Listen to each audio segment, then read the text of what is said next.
I'm Pumped! And I'm Stoked! And we're Two Kids on the Couch!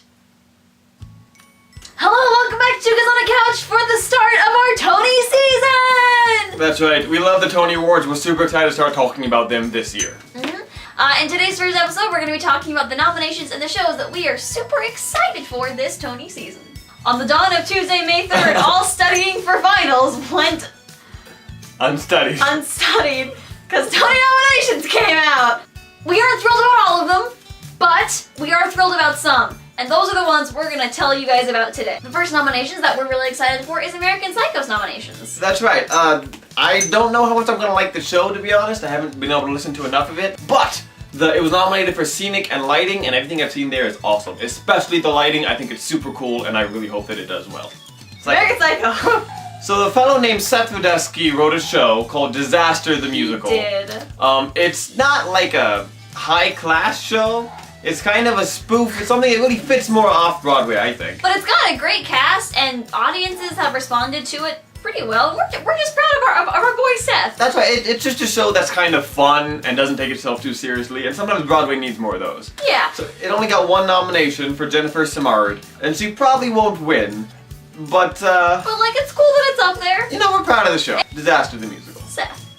As much as we groan about Hamilton, and its thousands of nominations that it received, Record-breaking thousands. record-breaking thousands, it actually does deserve some of them. Not all of them, but some of them. And we're excited for them and for those nominations. I was pretty excited to see, not surprised, but excited to see that it was nominated for Best Book. And Best Score, which it will probably win both of those, and not necessarily undeservingly. Yeah, a lot of its actors also got recognized, which was Yeah. cool. It swept this featured actor category with It Daveed did. Diggs, Jonathan Groff, and Christopher Jackson all getting nominations, which is super cool. Excited that Renee Goldsberry got supporting actress. I thought that was cool. We like her. I don't know that I want it to win all of the design awards, but it did have some pretty spot-on designs. So It did, I'm yeah. glad that the lighting and the set and the costumes were all recognized, even if I kind of hope they don't win. It also got a couple of other actor nominations, but we aren't as excited about those. Yeah, all the actors were fine, but I think the supporting actors and actresses were the strength of the cast. I would agree. Were the standouts, at least. Yeah. So those are the ones that I'm most excited about, even though it was nominated for practically everything. Hamilton. Dames at Sea got a nomination this year, and I'm pumped. I wish it would have gotten more, but it didn't. But it deserved the nomination that it got. Dames at Sea was nominated for Best Choreography, and I don't think it'll win, but I would love it if it won. Dames at Sea, man. Dames at Sea. Dames at Sea. Don't act like you like the show. He doesn't like the show. It's a good show, though. It had good dancing. It had good dancing. I'm glad I got nominated for the dancing. Yeah. Glad it also closed in like 3 months.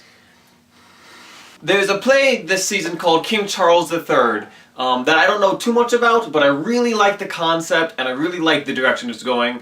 It got 5 nominations, and I'm excited that it was nominated for Best Play. The others, I don't know if the direction was great, if the costumes were great, if the actors were great or whatever, but I know that it's a good play, and I'm excited that it was nominated. Yeah. King Charles III. King Chuck. Another one that we're super excited for is Noises Off. Now, not only is Noises Off a play, which typically get less recognition than musicals, but it's also a play that opened and closed a while ago. So it's cool that I got 5 nominations. It is. Yeah, we're excited that it's Best Revival. We're so excited for Andrea Martin and Megan Hilty. That's right. They're great. It was also nominated for David Furr's feature performance and the costume design, which is cool, but we don't know as much about them. We don't. But we're excited for Best Revival and for the 2 supporting actors nominees. Yes, and that's who we're pulling for this Tony season. That's right. We're gonna be pushed out by Eclipsed. Probably. And probably something that Arthur Miller wrote, because he's got a lot out this season. He does. But we're pulling for Noises Off! Noises Off. So School of Rock is a show that I was skeptical about from the beginning. Yeah, we sort of thought it was a joke. It was weird that Andrew Lloyd Webber was doing it. I kind of thought it wasn't going to work. I kind of thought we'd hear from it and it'd be gone in a flash. Which is what we're hoping SpongeBob turns into. Fingers crossed, man. Only hope. But it actually seems to have done pretty well. People like it a lot. It got 4 nominations. Andrew Lloyd Webber's score was nominated. It was nominated for Best Musical. It got a Best Book nomination as well. And the one we're most excited about was Best Performance by an Actor in a Leading Role in a Musical for Alex Brightman! That's right. We have been following Alex Brightman for a long time. We knew him like before he was cool. Yeah, he's been featured in pretty much every Ryan Scott Oliver concert ever. He does a lot with Drew Gasparini too. He's one of the morons. He was in Big Fish. He's done like ensemble work and stuff. but it was really cool that he got a lead and he's getting such acclaim for this lead. Yeah, and like, I mean, he is like, all the clips we've seen, he's the reason to see the show. Even when the show was announced, I'm like, School of Rock, oh, but if anybody on Broadway can play Jack Black, It's Alex Brightman. absolutely Alex Brightman. I don't know if he'll win because there's a lot of competition, but I'm so thrilled he got this nomination. For sure. Honestly, we're at the point now where if a show isn't Hamilton and it got nominations, we're like, you go! You go! Stick it to the man. Stick it to the man. One of the musicals that's been getting a lot of hype all season was Waitress, which opened just a little while ago. Yeah. Audiences are responding to it really well. Yeah. The show itself is kind of...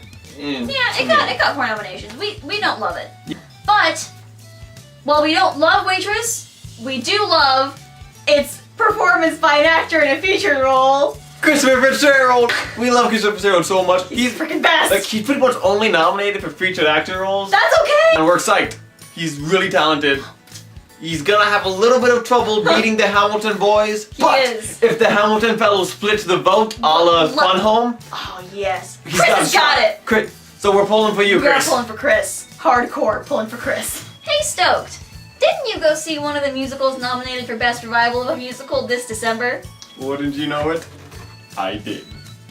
Okay, so I've been really stoked for Spring Awakening ever since the revival was announced back in California. It's an awesome show, and while I don't really care for the original Spring Awakening, they did some crazy cool stuff, and I love it so much. It was nominated for Best Revival, Best Director, which it really ought to win, and Best Lighting. I think it ought to sweep all of them. To be honest, I wish it would have been nominated for more stuff, but I think it is by far the coolest show on Broadway, at least very close to the coolest show on Broadway this season, and even though it closed a couple of months ago, I'm so thrilled I got these 3 nominations, and it absolutely should win all of them. Right?